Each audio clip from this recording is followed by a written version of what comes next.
I always say, like, the Latina community has been perceived as either virginal or Catholic or promiscuous, hyper-sexualized, right? So I say that we're all of that and we're none of that, right? We're a spectrum of experiences, a spectrum of opinions, a spectrum of perspectives that make us incredibly diverse. Jessica González-Rojas is the executive director of the National Latina Institute for Reproductive Health. She spent most of her career fighting to ensure that Latinas have access to reproductive care, and with abortion restrictions sweeping the country, that fight has never been more in focus. Jessica, thank you so much for joining us. Thank you for having me. Let's start where we are right now. A bunch of different states have passed laws to restrict abortion. When a law dictates that a woman can't get an abortion after 6 weeks or after a fetal heartbeat is detected, what does that really mean? That means that the state legislatures, mostly men, have control over our bodies. So what it means, too, is that those who can leave the state, who have the means to do that, can get the care they need. For those who are low income, who are immigrants, who are women of color, who don't have the access and ability to leave the states that they live in, won't get the care that they need. And it could potentially mean criminalization, and it could potentially mean a death sentence. In Texas, they held a hearing where they could charge a woman with homicide for having an abortion. So this has gone beyond the scope of narrative. It is way out of sync with the national understanding of our rights, our body, and our ability to make decisions for ourselves. So it is extreme and dangerous. What is the perception of how we as a community view sexual health issues and abortion specifically? We've done opinion polling for the last 8 years. And it's important that we do opinion polling because major mainstream opinion polls leave us out.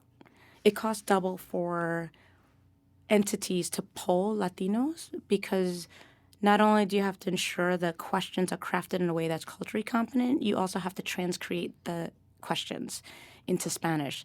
And you can't just put it into Google Translator, No, Jessica? you can't do it. If anyone's done that, you know there's lots of errors. Transcreation means is the intent of the question mirrored in the other language, and it's very expensive. And we've been specifically targeting Latinx voters. Which means what? That you're checking it against the voter file? Yes. We've paid a lot of money to make sure that this is a representative sample as well, so that it's against the voter file and it's also reflective of the makeup of the Latinx population in the United States. And we've done a poll about every 2 years or so. You know, we ask sort of the mainstream questions are, do you think abortion's legal, illegal, should be legal or illegal in most cases, in all cases, right? And Latinos tend to skew a little conservative. It should be illegal in most cases or in some cases. But if you ask a Latina, Latino, would you support a loved one who's made a decision about an abortion? Would you support them? 90% of those have said yes. So if you look at it in the context of their real lives, right, not just a right, but actually if those in your life need the care, there's compassion, there's empathy. And I think that's actually a more important question to ask. We have a question about, would you support abortion rights and access should the Supreme Court justice rule to uphold women's access to abortion? They mirror the general population, which is 73% said yes. And they believe birth control is not a religious issue, right? It's often painted as a religious issue, including 76% of Catholic Latinos, right? They said it's part of preventative care. So all this is really important to note because our community has been painted as conservative on reproductive justice issues, and the conversations haven't been had in our community. When we do outreach and organizing with Latinas, Latinos, Latinxes, what we learn is many of them haven't even learned about their own bodies, right? We don't get sexual health information. We don't get it in a way that's culturally competent. And we often start with worthiness because, that the messages that we get particularly as Latinas, that we're not worthy, right? That we are less than. And these messages come from the president of the United States to the media to our own communities, right? We often internalize these hostile messages. So we start there. And when we talk about worth and worthiness and values and contributions and who we are and how we've actually been at the forefront of our own rights and we've been fighting for reproductive justice for decades, they start seeing themselves as part of something, a part of a movement, and they start shedding away those problematic notions of who we are. I always say, the Latina community has been perceived as either virginal or Catholic, very conservative Latina, or promiscuous, hyper-sexualized, right? So I say that we're all of that and we're none of that, right? We're a spectrum of experiences, a spectrum of opinions, a spectrum of perspectives that make us incredibly diverse. When to start a family is a really personal decision. Some of us want kids now, and some of us aren't sure if we'll ever want them. Before I got pregnant with my daughter, my friends and I would often talk about how we wished we knew more about our own fertility, because the not knowing only made decisions and plans more confusing. I wish at the time I'd had access to Modern Fertility's at-home hormone fertility test. I recently took their fertility quiz and explored their timeline tool. It helped me think about how many kids I want, when I plan to have them, and how my hormones play into those decisions. Modern Fertility is really convenient. They ship a kit to your home, and a physician reviews your results, which arrive in a few days. Similar tests could run over $1,000 at a doctor's office, but Modern Fertility gives you access to this information for $159. And you can even use a work-flexible spending account or health savings account. In addition to your kit, Modern Fertility connects you with a fertility nurse. You can also join their weekly webinar and participate in their active online community. Most of all, Modern Fertility offers peace of mind by giving you knowledge and information to help inform some of life's biggest decisions. Tests are conducted in a CLIA-certified lab, and affiliated physicians and clinical advisors work at top fertility clinics. Visit modernfertility.com/Latina. Take their fertility quiz and get $20 off your Modern Fertility test. That's modernfertility.com/Latina to take the fertility quiz and get $20 off. modernfertility.com/Latina. What was your first act of political organizing? Getting birth control was an act of political activism. In 1995, I had a partner. I went to Boston University. We were sexually active. I wanted to get my birth control. So I got the address of a local Planned Parenthood. We had an appointment. We walked to the place, and I remember walking by a crowd, and I just kept walking, and I was like, oh, that's the clinic. We had to turn around and go through that crowd. And this is when I was kind of less politicized. And that's the moment where I saw mostly men carrying those horrible signs of fake baby parts, and they were grabbing me and spitting at me and yelling at me, and they're like, don't do it. And I was like, what is happening? And I remember trying to get through that crowd and not understanding really what was happening, and then getting to the door, and the door was locked because of security.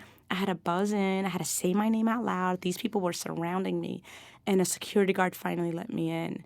And I remember in that moment when I finally sat in the waiting room, I was so angered, and I was so upset.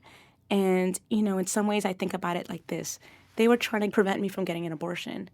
But what they did is enable me to become an activist, because just that experience made me realize how much our bodies are controlled and how we're targeted as a community just for making decisions for ourselves. Is there an experience around abortion that crystallized for you how you feel about abortion specifically? I've had family members who have had an abortion. It was almost, for me, never a question. It was yes, of course, whatever they need. In the family, it was what I said earlier about the data, that Latinos who may be conservative and may not support abortion for themselves will show up for their family members. So it was this quiet secret in the family that there was a family member who got an abortion. And no one talked about it, but everyone sort of silently supported it. And she got the care that she needed, and she was young, she wasn't ready, and she made the right decision for herself at that time.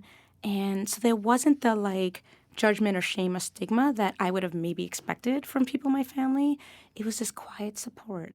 For me, it just spoke to like where the Latinx community lives within this movement. We may not be seen on the front lines, but we are on the front lines, and we are supporting this issue, whether it's quiet through holding a hand or giving, $100 to the family member or friend who needs it. Or like many Latinas in history who have been at the forefront of this work, it is about speaking up and speaking out and working to change policies so no one has to experience discrimination and barriers to the care that they need. 26 years old, you run for public office. Yes. Why did you decide to run? I was a community activist. I had worked for a congresswoman in the community, and I was really involved in work around the census, the 2000 census. So 99, 2000, became part of an immigrant rights organization called New Immigrant Community Empowerment to ensure that our communities were being counted. I live in Jackson Heights, Queens, which is one of the most diverse communities in the United States, and it was really important for me to see us being counted. You ran for Democratic State Committee, yes. So it's a political position, but it gave me the opportunity to shape the party platform in New York State. So I was sort of encouraged to do it. I looked into it. I said, why not? I realized what a wild decision that was at 26 years old when I was working full-time and going to grad school in the evenings and then going out and knocking on doors every night for months. But it was a really exciting civic moment. I won the race in a three-way race against two other Latinas, which was hard because, these were two Latinas that I respected and knew. But, I did the work. And, I think about Alexandria Ocasio-Cortez, who talks about, like, it's the ground game. It's knocking on doors. It's talking to communities. And that's what I did every night. Despite the fact that I had a paper due or I had a work project to do, I, went out every night and knocked on doors. What did you learn from that you now carry into your work? To listen to people. That sounds simple, but I see so many people not listening. And what my organization does is invest in the communities that have been left behind. We, as a community, as an organization, do integrated voter engagement, which means that we knock on doors in communities of Latinx voters who are low propensity or high potential. I like high potential, meaning that they might just vote in presidential elections. They don't come out for primaries or statewide races. We go and knock on their doors and say, hey, do you know that there's a primary? Do you know that there is a statewide race, a local race? This is our organization. This is what we stand for. Your voice matters. We do that work in Texas, in Virginia, and Florida. So we capture the people that candidates don't care about because candidates want to look at those who turn out in every, who are those triple prime voters who are always engaged. So our community gets left out. You have a T-shirt on. Yes. And it says, organize, agitate, educate. Okay, organize, educate. Most of us can do those things. Agitate. Yes. That is a thing a lot of people did not grow up comfortable with doing. Yes. Did you have to learn how to be comfortable with agitating? Yes. Yeah, I am a people pleaser. I value relationships. I value being in community with others. And sometimes agitating means agitating our own spaces. So I think about patriarchy in the Latinx community. That's real. We see it, right? And we have to disrupt it, and we have to agitate it, and we have to dismantle it. In our homes, at work? In our homes, in our families, yes. So I think that's actually the hardest part of those three words, right? Because it's confronting really uncomfortable realities and dynamics that many of us have been raised within to be okay, right? But it's not okay. And in order to get to the world that I want to see for my son, for the next generation, we have to agitate. And it's hard and it's uncomfortable, and you're going to be at risk, and people are going to go after you. And believe me, they have. But I think we have to hold that as a tool to dismantle the problematic systems in our society and in our own families and cultures. Is there something that's getting in the way of your happiness or that's just always on your mind? I found that talking with someone can make a big difference. And sometimes the logistics, finding the right person, finding the right time to talk, makes things complicated. BetterHelp connects you with an online counselor in a safe and private online environment.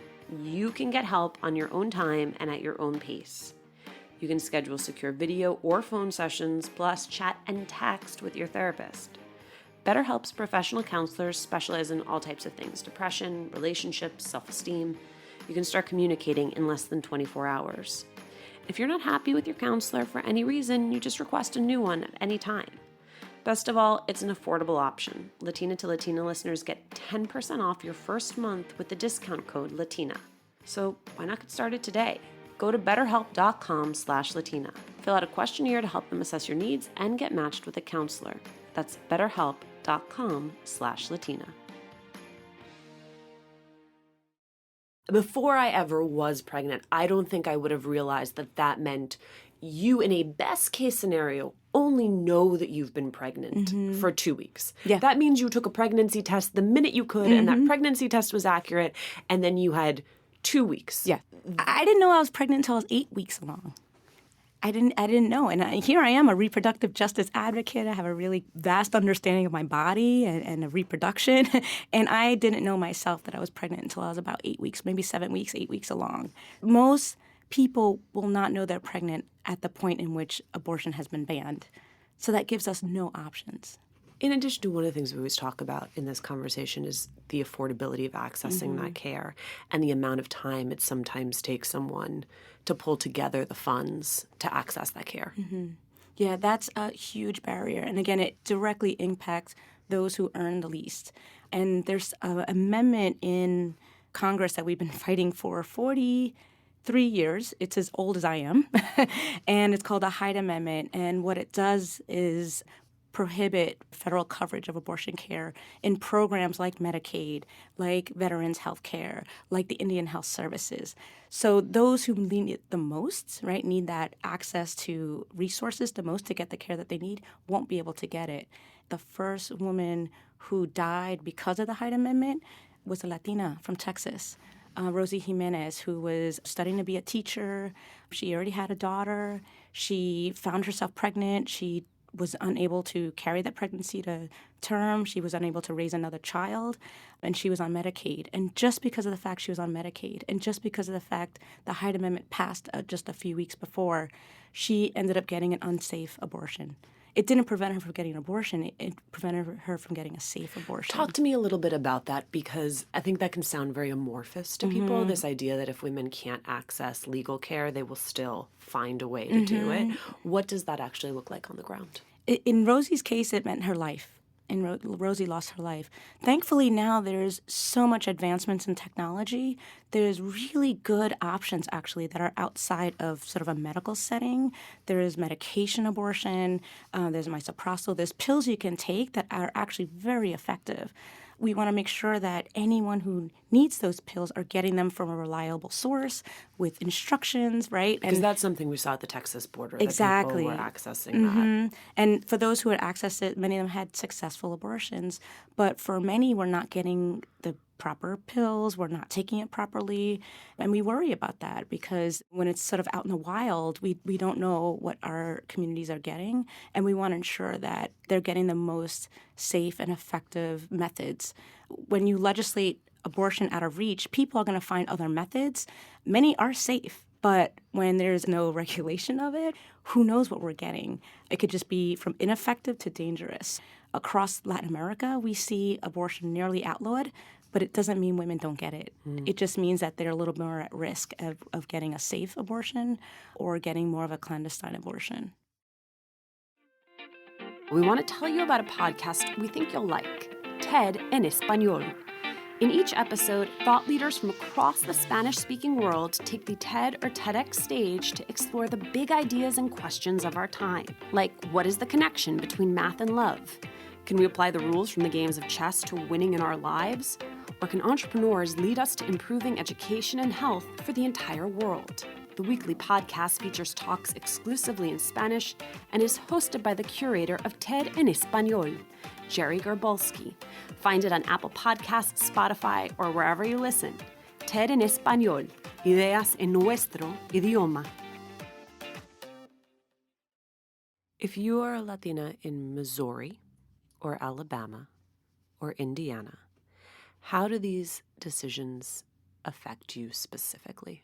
What we might find are people who are pregnant and don't want to be and can't be might end up having to carry those pregnancies to term.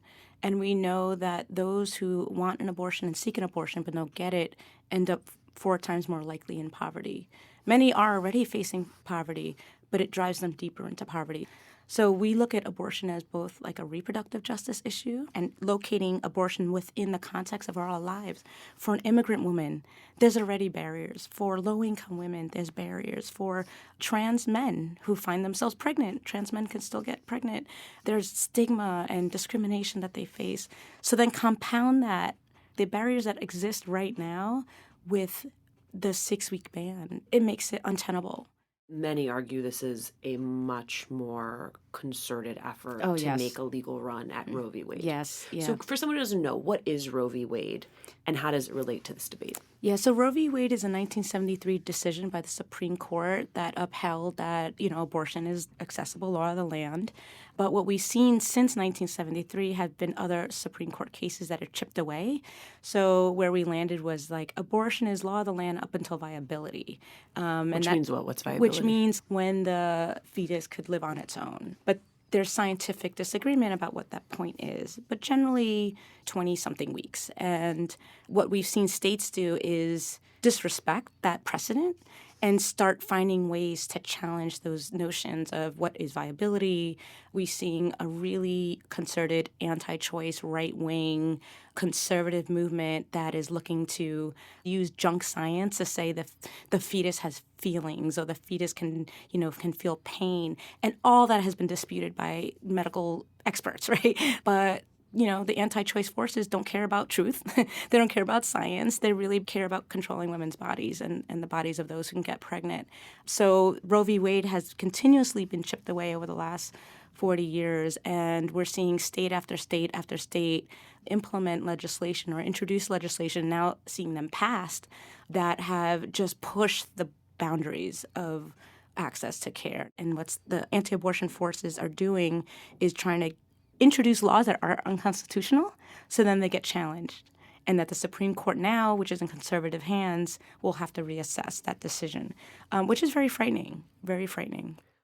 What do you say to someone who listens to your argument about how this is about controlling women's bodies and says, okay, Jessica, I hear you, I'm on board with that. And at the same time, I have a moral quandary around this question, and I feel a tension within myself that is hard to reconcile. And that's okay. And that's the work, right? The work is that we find a lot of our own activists who say, I think abortion's a sin. Like, I wouldn't get one for myself. But if a loved one decided, if my niece decided to have one, I love her and I support her decision. And that politicians shouldn't be making that decision for my niece. So it's nuance. I think that's the problem with society. Like, we're quick to make something black or white, right? Yes or no. There's we exist in these binaries, but we're so much more nuanced and complex that we recognize that it's okay. It's important to have a faith, right? And it's important to have your moral compass. And even if it doesn't align with your own decisions, right? Having an abortion, if you find yourself pregnant, that's okay. It's about controlling the ability for someone else to get that care. Jessica, thank you so much. Yay, thank you so much. This was wonderful. Thanks, as always, for joining us. Latina to Latina is executive produced and owned by Juleyka Lantigua Williams and me. Maria Muriel is our sound designer. Carolina Rodriguez is our sound engineer. Emma Forbes is the show's intern. We love hearing from you. Email us at hola@latinatolatina.com. Remember to subscribe or follow us on Radio Public, Apple Podcasts, Google Podcasts, or wherever you're listening. And please, leave a review. It is the quickest way to help us grow as a community.